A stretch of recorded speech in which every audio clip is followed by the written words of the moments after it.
Olá, graça e paz. Estamos aqui para mais um vídeo da nossa série Família é 10. Eu quero primeiro agradecer aí a sua participação, né? Você que tem nos assistido, que tem pegado junto conosco. E também queria te pedir para você dar o like nos vídeos. Cada vez que você dá like no vídeo, o YouTube ele distribui mais os vídeos. Então não custa nada você que está nos assistindo, que está nos acompanhando, deixar o seu like aí nos nossos vídeos, que com certeza nós vamos alcançar mais e mais pessoas, tá? Hoje nós vamos começar a falar sobre as fases do relacionamento. Todo relacionamento, queridos, ele tem fases, né, que vêm, que vão, que passam e que chegam, e nós precisamos identificar e saber viver cada fase do relacionamento, né?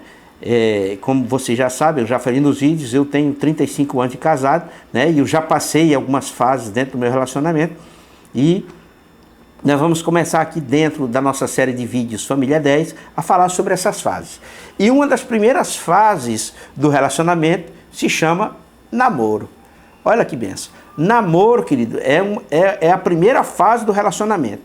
É aquela fase onde você começa a conversar com a pessoa, onde você começa a conhecer melhor a pessoa, né? E é uma fase, queridos, maravilhosa, né? É a fase ali onde tudo é lindo, tudo é maravilhoso, né? É a fase, querido, que você muitas vezes não encontra defeitos na pessoa, né? Mas nós temos outras fases dentro do relacionamento, né, que são os primeiros anos depois que você casa. É uma fase diferente do namoro, né? Depois chega a fase dos filhos, que eu considero que é a maior delas. Em termos de tempo, é a fase que demora mais a passar, é a fase dos filhos. E que muda completamente a rotina do seu casamento, né? Depois os filhos se vão, aí volta uma fase que você tinha no início, né? Quando você se casou e você não tinha filhos, né? Mas aí, queridos, chegam os netos, é outra fase, né? Se você conseguir avançar aí na sua caminhada, né, você vai chegar na fase dos bisnetos, e tudo isso é relacionamento familiar, né? Tudo isso é família, tudo isso é plano de Deus, tudo isso é projeto de Deus para mim e para você. E hoje nós vamos falar dessa fase do namoro, né, que é aquela fase onde nós fazemos tudo, né, e mais alguma coisa para poder conquistar o outro, né? Nessa fase nós nos esforçamos muito para agradar, né?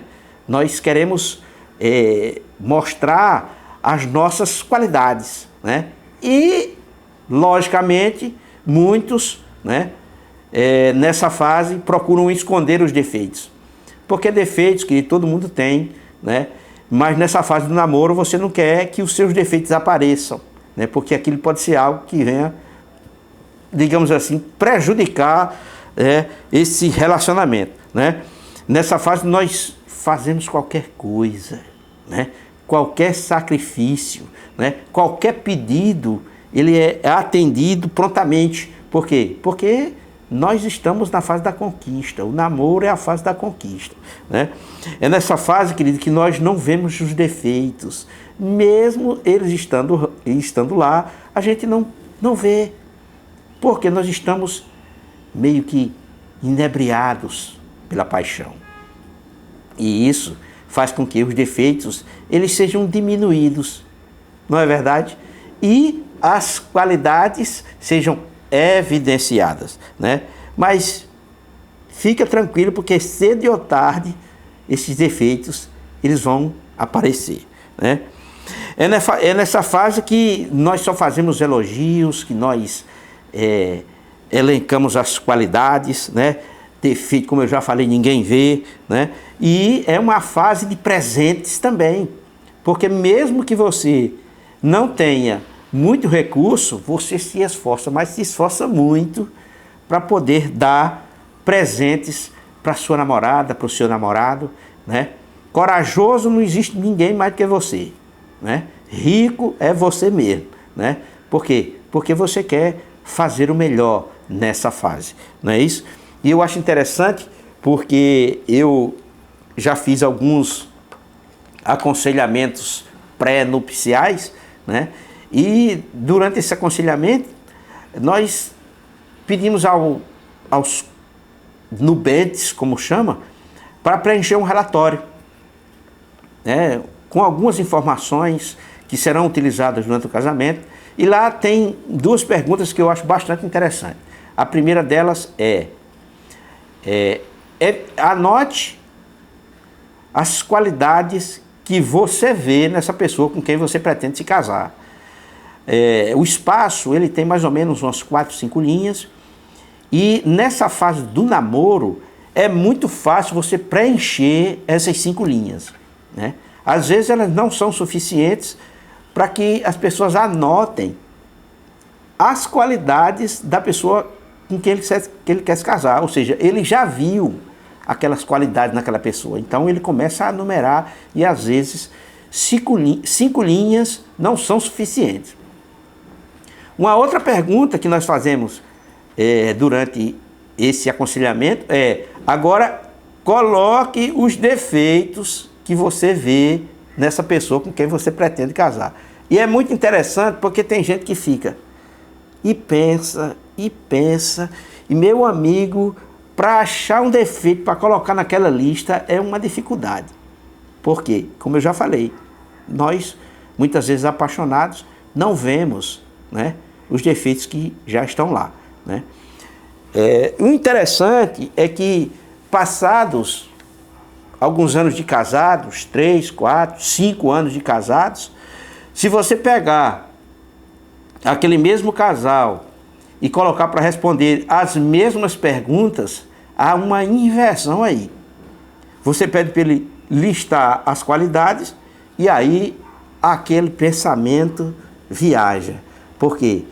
Fica difícil agora achar as qualidades, evidenciar as qualidades. E quando você pede para anotar os defeitos que você descobriu na pessoa amada, então aquela lista ela é gigantesca. 5 linhas, nem pensar. Não dá nem para começar. Então as coisas mudam muito, né? Mas na fase do namoro, a gente não consegue, muitas vezes, descobrir essas coisas. Mas eu quero fazer uma pergunta para você que está nos acompanhando, você que tem assistido os nossos vídeos, para que você possa refletir junto comigo. Por que nós paramos de namorar depois que casamos? Isso é uma pergunta que você tem que fazer a você mesmo, que você tem que refletir sobre isso. Por que a gente para de elogiar? Por que a gente para de evidenciar as qualidades, né? Os presentes, eles somem, né? Depois que nos casamos, né? São algumas datas que raramente você, né, dá um presente à pessoa com quem você casou. Por quê? Porque nós nos acostumamos demais com a pessoa, paramos de namorar, né? Quando namorava, era beijo pra cá, era beijo pra lá, só faltava viver pendurado no beiço do outro, não é verdade? E depois que casa, meu amigo, um beijo, olhe lá, só quando estiver pensando no relacionamento sexual.